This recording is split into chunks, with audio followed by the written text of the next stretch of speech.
Well, hello everyone. Welcome muli sa ating daily devotions and this is our fourth day, Thursday. Praise God. We still have one more tomorrow. So purihin ang Panginoon. And if this is your first time, welcome po. My name is Pastor Bong Bailon. I'm the senior pastor of Real Life Christian Communities and I'm glad that you are listening to this podcast. For those na madalas nakikinig o laging nakikinig, thank you so much. God bless you. I'm really encouraged by your diligence and devotions dito sa ating ginagawa, and it shows that you truly believe that the Word of God can help you grow, and that's encouraging for me as well as for the other leaders of our church. Praise God for that. So, tayo po ay nagre-reflect once again sa Sunday sermon, no? So, if you are new here, ganun po yung ginagawa natin sa daily devotions. We are reflecting on last Sunday's sermon and we're using that sermon to go deeper, to think more deeply about kung ano yung napag-usapan natin last Sunday. So, if you have not yet heard the sermon last Sunday, please go to tv.rlcc.ph, no? So tv.rlcc.ph. That's where you'll be able to listen to last Sunday's sermon at any time na available kayo. Amen? So please do that para mas lalo nyo maunawaan yung ating pinag-uusapan. Our passage for today is 1 Peter 4:10. So we're coming back to that again. Each of you should use whatever gift you have received. Praise the Lord. Each of you, lahat tayo. And the title of our devotions today, You Are Not Giftless. Hindi po totoo na wala kayong kakayanan coming from God. All of us. So, pag nilay-nilayan natin to, manalangin muna tayo, asking God to help us in our devotions today. Lord, maraming salamat po, Panginoon. Once again, we are thankful for your mercy and grace upon us, for giving us the desire, the motivation to reflect deeply on your word. So muli, mangusap kayo, Panginoon. Gamitin niyo po ako, Lord God, I pray. Give me insight and give me wisdom as well to share. So salamat po, dear Lord. Thank you in Jesus' name. Amen and amen. Ating basahin yung notes po natin sa devotions. So if you have received our devotions via email or nasa app kayo, wherever you might be, you will see the notes there. So here's our reflection. Many believers hold back from serving because they feel unqualified. They assume God only uses the confident, the trained, or the highly gifted. But Peter is clear, each believer has received a gift. Okay, tandaan po natin yan. Each believer has received a gift. Spiritual gifts are not rewards for maturity. They are expressions of God's grace. We are stewards, or managers, not owners. God entrusts gifts to us so that others may experience His goodness through our lives. Often clarity and confidence come after we step out in obedience, using our gifts. So we discover our calling while serving, not before. Purihin ang Panginoon. So minsan naiisip nga ng mga tao, well, ano ba naman ang kay ko mag-serve? Sino ba naman ako? Wala naman akong talent. So they feel not confident, or maybe iniisip nila wala akong training, tulad nila pastor ganito, hindi ako nag-aaral sa Bible school. Again, let me reiterate what Peter said. Sabi niya, each of you should use whatever gift you have received. So at the very least, meron kang isang gift. Although normally we have gifts set. Meron tayong set of gifts na binibigay sa Lord, complementary sa isa't isa. Maybe something na may kinalaman sa pagsasalita or something may kinalaman sa paglilingkod, or a combination of both. And now the important thing to understand is that we are recipients. We have received these gifts. Hindi dahil mababait tayo, hindi dahil magagaling tayo, hindi dahil mature tayo, hindi dahil matagal na tayo kay Lord. Simply by the grace of God, He has poured out His gifts upon His children, so that lahat po tayo, by God's grace, can really serve one another. We can serve God. We can minister to people. So, walang imposible for us to be able to really serve God kasi meron tayong ability. And like I said, ito yung motivator natin, just remembering the source. It is God who has given you the ability or the gifts na gagamitin natin to really serve one another. Amen? Walang kinalaman po yan sa tagal natin sa ministry or sa Christian. Kahit baguhan ka lang, you can actually serve God. Kahit nag-uumpisa ka pa lang sa Christian faith mo, you can actually serve God. There is no limitation to that. Now, of course, siyempre, kailangan tayong mag-grow in other areas of our lives. We need to become more mature. That's true. I mean, that's a given. Siyempre, hindi lang basta ministry lang. We have to grow in our character. We have to grow in our attitudes. Kailangan magkaroon tayo ng spiritual formation sa buhay natin. So yes, hindi lang naman paglilingkod ang ating dapat bigyan ng pansin. Kailangan tayong lumago sa ating pag-uugali. Kailangan natin maging more Christ-like over time. So, mahalaga yun. But that doesn't mean that we cannot serve the Lord. It doesn't mean na porket meron pa mga areas na binabago ang Panginoon sa buhay natin na okay, hindi mo na ako magsuserve. You can serve God. You can serve the Lord, kahit sa mga simpleng paraan. And this is something na kailangan natin unawain. So doon sa I serve, if you remember, I started talking to you about that. So yung I stands for interest. So isipin mo kung saan ka interesado, sa outreach ba, sa sa caring for one another within the body o yung tinatawag na core system natin, or sa lead, serving the Lord as a leader. And then looking at our strengths. Okay? Saan tayo merong giftedness? And like I said, kahit isa man lang, meron tayong gift. Now, tingnan din natin yung expectations for the ministry that we might be thinking of joining. Kasi kaya ba ng situation in life natin yun? Yun ang ibig sabihin ng E, expectations. Kaya ba natin na bigyan ng oras yun? And so therefore, we have to be realistic as well. Okay? Hindi lang porket gusto natin kumanta. Kasi baka yung work situation mo prohibits you from joining the practice. O baka gusto natin mag-lead pero wala tayong time mag-aral. Mga ganon. So yun ay mga considerations natin sa buhay natin. And that's letter E. And letter R, those I serve, stands for return. Ibig sabihin, okay, if I choose this ministry, ano magiging resulta nun? Ano yung results or returns? Is it worth it? Is it, if I give my time to this? Is this the best use of my giftedness?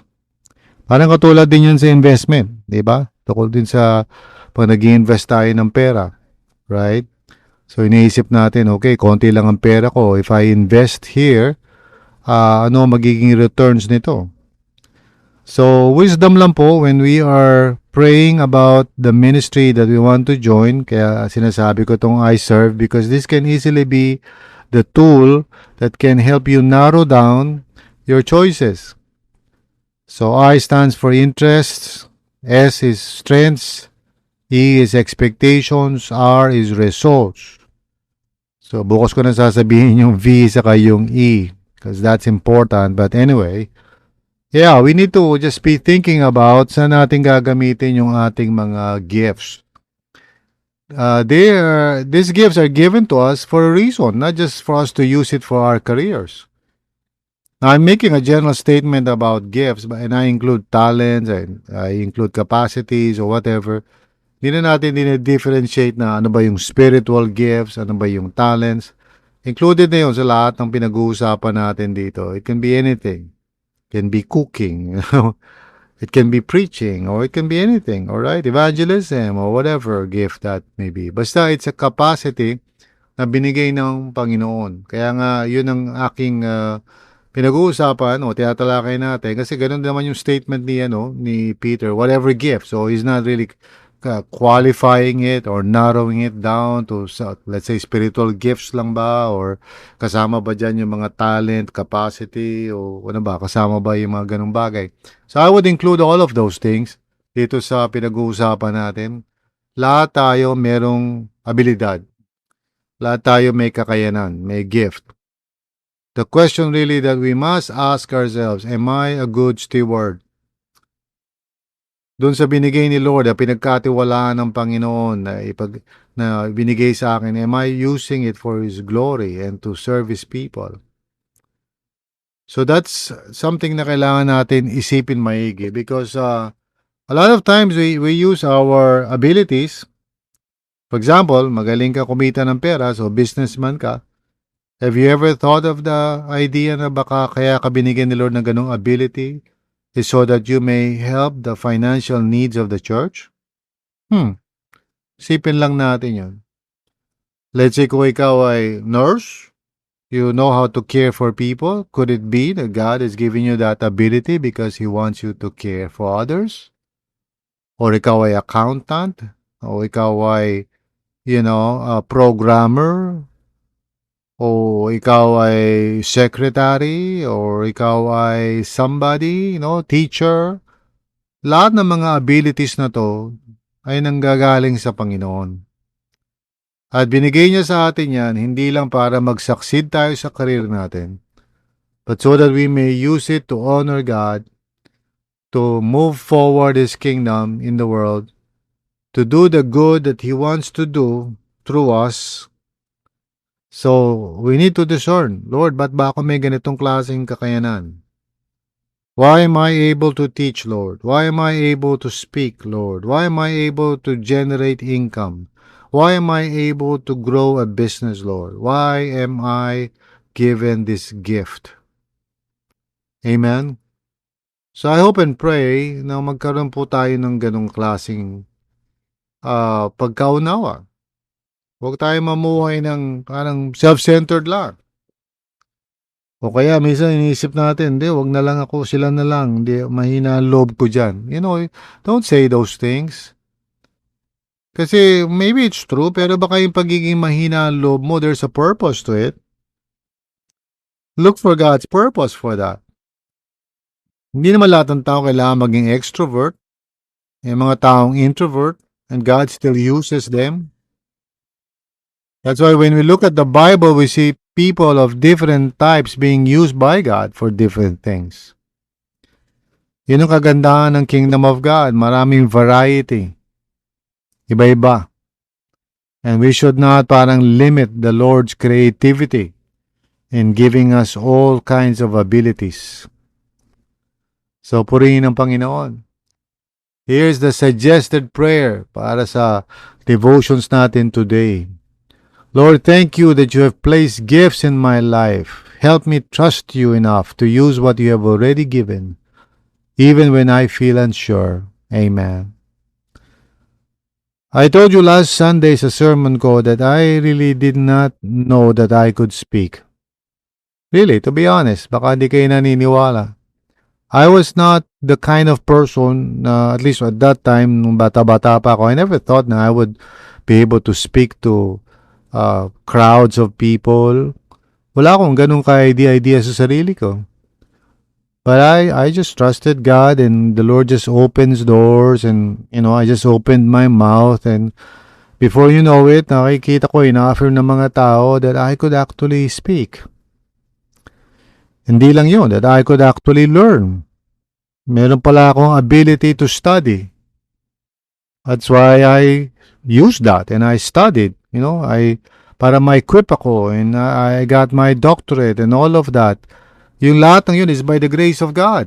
And the reason is because He wants to use me to build up the body of Christ. So, isipin natin kung ano yung mga abilities na meron tayo. Huwag natin ipagkait ito sa kingdom of God. Kailangan tayo. And if you remember, I said, ano ba yung mga needs na pwedeng tugunan ng church natin? Well, the answer is, una sa lahat, hindi lahat, kasi hindi man natin kaya. Pero ano yung kaya natin? Well, it really depends on the giftedness of the church that we have. Each and every person within the church, RLCC, is part of that unique mix of abilities and capacities na binigay ni Lord in order to meet the needs na gusto niyang ma-meet. The good that He wants to do. Tayo yung instrument niya. Amen? And so we'll pray that prayer. Ang action step natin, write down one ability, strength, or experience God may be inviting you to offer in service to God as well as to others. Manalangin po tayo. Let's pray. Lord, please help us. Give us, Lord, the grace to see the truth about ourselves, the abilities that you have given us. For some of us, Lord, obvious naman, nakikita naman talaga ng ibang tao. Maybe for others, kailangan diskubrihin pa. But Lord, help us. Help us to believe that truly, kahit isang gift meron ang bawat isa. Although most of the time, it's a set of gifts.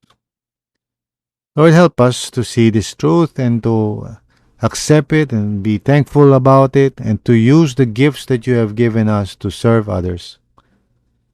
Please help us, O Lord, to recenter our hands, our lives to you this year, to serve you, Lord, with all our hearts. And so if you have not yet served God, please consider doing so. Kausapin niyo si Pastora Marifi or anyone else among the staff to help you find a ministry that is suited sa iyong situation in life. Act on this. If you have been serving the Lord before pero natigil kayo for whatever reason, again, nandito ang mga pastors ninyo. Talk to them. Talk to us. We'll be glad to help. At kung may mga issues na kailangan ma-resolve, please, let us know about that. Maybe we can help you. And then for those naman na nagsuserve na sa Panginoon ngayon, please, do so. Do so with great passion and dedication. Use your gifts to the glory of God. At ipasa nyo ng iba. Train tayo ng ibang tao.